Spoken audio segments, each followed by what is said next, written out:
Horas, Horas, Horas, Bali Academy di tepian Danau Toba yang indah. Oke, begitu dulu pengantarnya. Oke, lanjut. Minggu-minggu terakhir ini kan media kita dihebohkan dengan pemberitaan Zaroh Richard ya, yang Zaroh Richard yang menjadi pensiunan hakim, yang menjadi pensiunan bukan hakim dia, pokoknya pejabat MA. Pensiunan pejabat MA yang menjadi maklar kasus ya. Itu bagaimana Pak? Apakah ada kekhawatiran Anda dia dengan PK Jessica Wongso ini? Ya jelaslah sangat khawatir. Bayangkan Zaroh Richard itu bisa menumpuk uang 1 triliun dan 50 kilogram emas ya, dengan mengagen-ngageni ya kan keputusan hakim di MA itu ya, katanya itu 10 tahun terakhir. Sementara Jessica, kasusnya Jessica 2016, 8 tahun yang lalu kan, masih di dalam skop 10 tahun itu. Nah, saya khawatir ya, dan saya curiga Zaroh Richard ini juga main di kasus Jessica. Ya, mulai dari kasasi, banding, terus PK ya. Bayangkan, ini masih satu yang tertangkap ya, 1 triliun. Mungkin ada ratusan seperti Zaroh Richard yang lain. Ya, punya uang 1 triliun ditumpuk di entah di mana, ditaruh di rumahnya atau apa, di bawah tanah mungkin ditaruh ya 1 triliun. Ini cuma satu. Ya. Kalau yang lain ditangkap 10 aja seperti Zaroh Richard ini ya, kita nggak tahu lagi lah hancurnya hukum di Indonesia ini. Ya, Zaroh Richard aja 1 triliun uangnya ya, untuk mengagen-ngageni ya, memengaruhi keputusan dong pasti ya. Memengaruhi keputusan di Mahkamah Agung, Pengadilan Negeri, Pengadilan Tinggi, ya, banding, kasasi, bayangkan ini. Jadi ya kaitannya dengan kasus Jessica ya khawatir lah. Ya, bagaimana banyak lagi mungkin yang belum tertangkap. Zaroh Richard yang lain kan. Apapun di persidangan yang kita ungkapkan di bukti saintifik apapun yang nggak ada gunanya kalau sudah banyak bermain Zaroh Richard yang lain ya, untuk menyogok-nyogok hakim. Jadi ya inilah Pak Presiden, yang Pak Prabowo yang perlu Anda benahi ya. Inilah di Jessica Kumala Wongso inilah kasus Hakim Binsar Gultom ini yang menangani ya, memutuskan Binsar Gultom, Partai Tulus Utapea dan Kisworo ya. Mereka gelap kali, kabur kali dibuat kualitas video itu. Dibuat Muhammad Nuh Al-Azhar dan Christopher Harimanrianto pakai software gratisan itu ya, Freemake dan iRedshop itu yang diakui sebagai bawaan DVR ya, sang konyolnya. Nah, saking kaburnya nggak bisa membedakan apapun ya, membedakan objek apapun, centerpiece, paperback, dan objek-objek di atas meja itu, dan pergerakan tangan Jessica dan badan Jessica. Tapi ya mereka terima aja seperti itu gitu loh. Masa ya terungkap di sidang PK Jessica Kumala Wongso kemarin kan, tanggal 4 November 2024 kemarin ya, bahwa mereka salah ketik katanya metadata salah ketik. Terus itu dari Muhammad Nuh Al-Azhar untuk file kamera 9 yang menjadi novum. Alasannya enteng kali, salah ketik. Padahal ada 100 frame itu atau 10 detik durasi video yang hilang. Tapi tinggal gampang aja mereka bilang salah ketik. Terus Nur Samran Subandi, toksikolog Bareskrim Polri juga dari laboratorium toksikolog, salah hitung juga waktu masuknya cyanida. Dia bilang 1639. Padahal dengan model dia harusnya 1620. Jessica di situ sedang close bill di meja kasir. Bayangkanlah hasil Hakim Binsar Gultom dan Partai Tulus Utapea dan Kisworo ini memutuskan video sudah kabur. Mereka terima total tanpa ada pertanyaan sedikit pun yang meragukan kualitas CCTV itu kepada Muhammad Nuh Al-Azhar. Ya. Terus udah gitu salah ketik. Ya, jadi keputusannya itu berbasis salah ketik metadata, berbasis salah hitung mundur waktu oleh Nur Samran Subandi. Terus berbasis juga video editor, ya, aplikasi atau software Freemake dan iRedshop yang digunakan Muhammad Nuh Al-Azhar. Ini kan sudah terlalu parah, dan Binsar Gultom, Partai Tulus Utapea, dan Kisworo menerima begitu saja. Ya, makanya Pak Prabowo Ya, dengan ditangkapnya Jarod Richard ini, ya periksa juga kasus-kasus lain Pak, terutama kasus Jessica Kumala Wongso ini dan kasus di Vina Cirebon. Kasus Vina Cirebon juga yang sekarang mengajukan PK yang katanya sedang ditunjuk majelisnya. Nah, kalau banyak lagi Jarod Richard yang nggak tertangkap ini, dan para hakim-hakim agung itu udah terbiasa dia disogok, disuap oleh mafia hukum ini, ya selesai kami Pak, rakyat. Apapun di persidangan, fakta persidangan yang disajikan, yang nggak berguna. Mereka akan cari alasan-alasan sesuai dengan bayaran yang diterima oleh mafia-mafia ini ya, agen-agen ini yang bergentayangan di Mahkamah Agung itu. Ini kan masih satu yang tertangkap, Jarod Richard ini, 1 triliun. Ya. Berarti kalau 1 triliun, fee-nya dia itu 1 triliun. 10 tahun. Kalau free-nya dia ya, untuk agennya ini Jarod Richard, 1 miliar per kasus, berarti ada 1000 kasus sudah nggak benar itu, sudah lewat mafia ini gitu loh. Diintervensi lewat duit. Nah, kami khawatir yang sedang mengajukan PK ini ya, kalau ada Jarod Richard yang lain, ya tinggal dibayar hakim agungnya ya selesai. Ya untuk apalah peradilan ini Pak? Peradilan di Indonesia ini hanya boneka semacam sinetron gitu loh. Sinetron yang nggak bakal digunakan sebagai pertimbangan oleh hakim agung. Yang dipertimbangkan ya duit. Ya kami berharap ya tumpas lah ini Jarod Richard ini harus dibuka informasinya, siapa saja hakim-hakim agung yang pernah mereka sogok, dan hakim-hakim di pengadilan tinggi, pengadilan negeri, jaksa-jaksa. Dan juga ditanyakan juga, diinvestigasi juga Jarod Richard ini, berapa orang semacam kau di Mahkamah Agung sana. Gitu loh. Saya yakin bukan sendiri agen-agen ini. Agen-agen mafia hukum ini gitu loh. Saya yakin lebih dari 1 itu, nggak mungkin dia sendiri gitu loh. Bayangkanlah harapan kita ya sebagai rakyat untuk mencari keadilan ya jadi nihil. Jadi pengadilan itu yang mulai dari pengadilan negeri itu hanya sinetron saja itu. Ya, semacam kayak ada sutradaranya gitu. Ya udahlah, kita sidangkan nanti juga, toh nanti Jarod Richard yang main, atau Jarod Richard 1, Jarod Richard 2, 10, 100, gampang itu duitnya sekarang. Hepeng dona mengatur pertiwion, duit yang mengatur negara ini. Ya udah, selesailah. Ya Pak Presiden Prabowo, kalau ini nggak bisa lagi kerusakan ini di pengadilan ini diperbaiki, bubarkan Pak.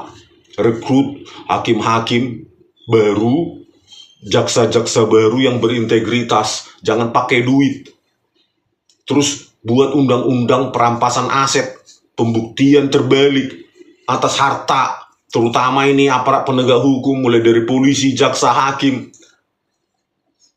Ya nggak mungkin lah seperti Sandiaga Pak Prabowo, gaji 11-13 juta sebulan, hartanya 7,6 miliar. Masuk akal dari mana itu Pak matematikanya?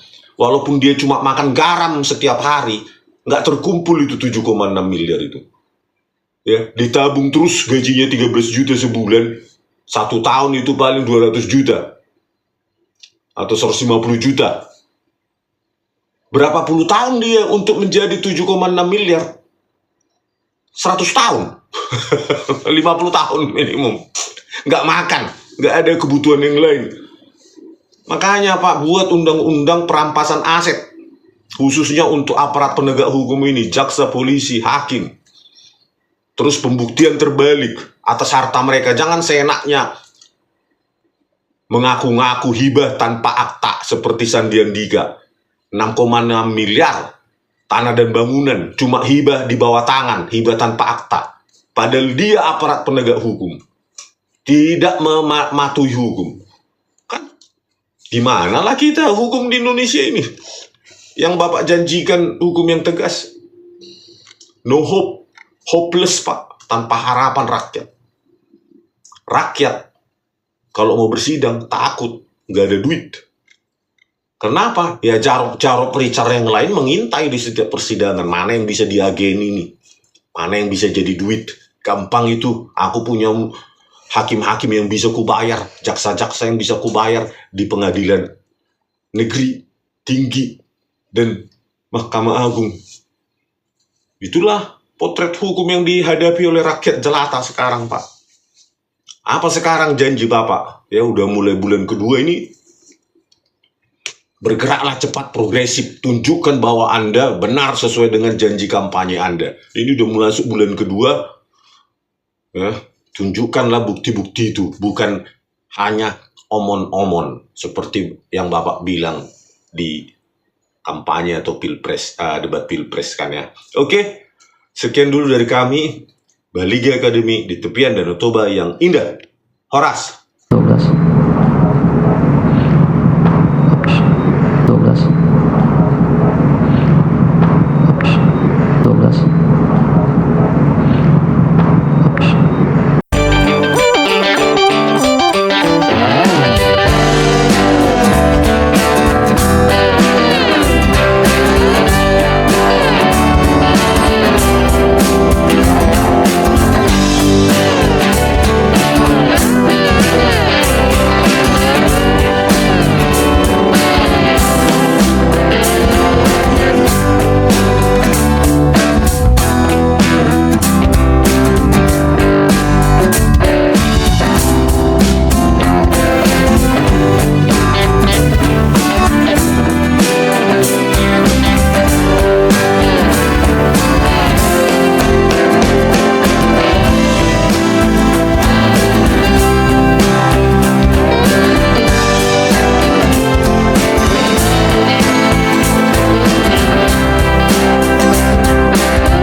Apabila di dalam metadata yang tercantum dalam BAP terdapat referensi terhadap era EXOP, bisakah saudara ahli menjelaskan apa fungsi dari perangkat lunak tersebut dan mengapa nama tersebut bisa muncul dalam metadata sebuah rekaman video CCTV? Iya. Jadi ketika kamera CCTV yang ada di ruangan ini nanti kan terkoneksi ke DVR. Sama seperti di rumah atau di kantor yang lain, ada dua pilihannya, kamera CCTV ke DVR atau kamera CCTV ke komputer server. Kalau dia banyak biasanya bentuknya server, tapi kalau sedikit ya bentuknya DVR. Nah, itu perangkat keras, DVR juga perangkat keras. Oleh karena itu perlu dijembatani dengan yang namanya aplikasi. Sama seperti kita punya HP, ada kamera, tapi kan kita butuh aplikasi untuk menjalankan kamera itu, untuk kita bisa capture. Nah, aplikasi itu bawaannya DVR. Jadi dia butuh aplikasi untuk melakukan perekaman dari kamera CCTV dan aplikasi juga untuk kalau nanti dibutuhkan ekstraksi rekaman CCTV ke media penyimpanan di luar. Nah, eRedsoft itu adalah bawaannya DVR. Jadi kalau misalnya ada aplikasi yang lain, maka itu juga bawaannya DVR. Ketika melakukan perekaman, proses perekaman, atau yang kedua ketika melakukan proses ekstraksi dari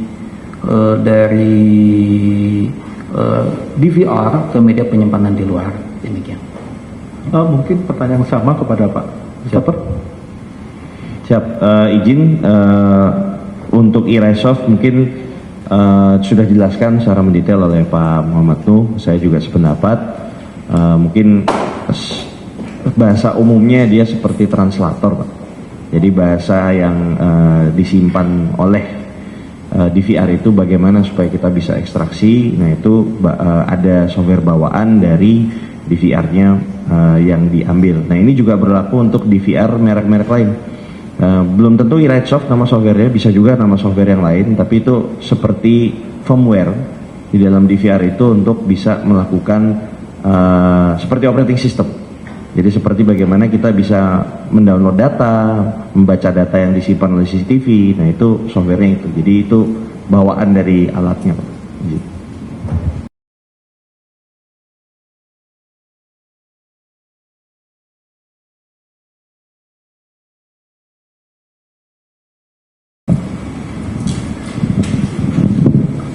Mohon izin majelis melanjutkan. Saudara ahli, saya langsung masuk ke apa namanya memori peninjauan kembalinya pemohon. Nah, dalam permohonannya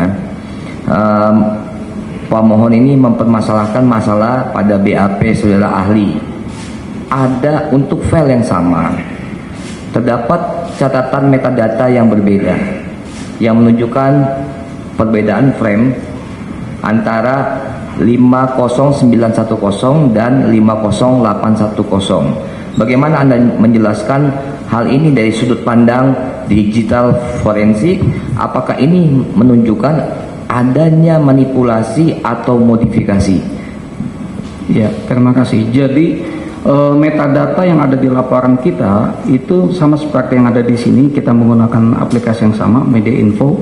Kemudian setelah kita analisa metadata itu masuk ke analisa frame. Nah, untuk ada hubungannya dengan frame di metadata itu kita input manual jumlah frame-nya. Jadi kalau tadi 5910 dengan 5810 maka yang benar adalah 5810. Yang 5910 itu salah ketik dan itu juga udah kita sampaikan ketika di persidangan Agustus 2016 ada salah ketiknya karena itu input manual yang khusus frame-nya. Tapi kalau yang di luar itu atau yang di atas itu semuanya itu mengambil dari metadata Media Info ini.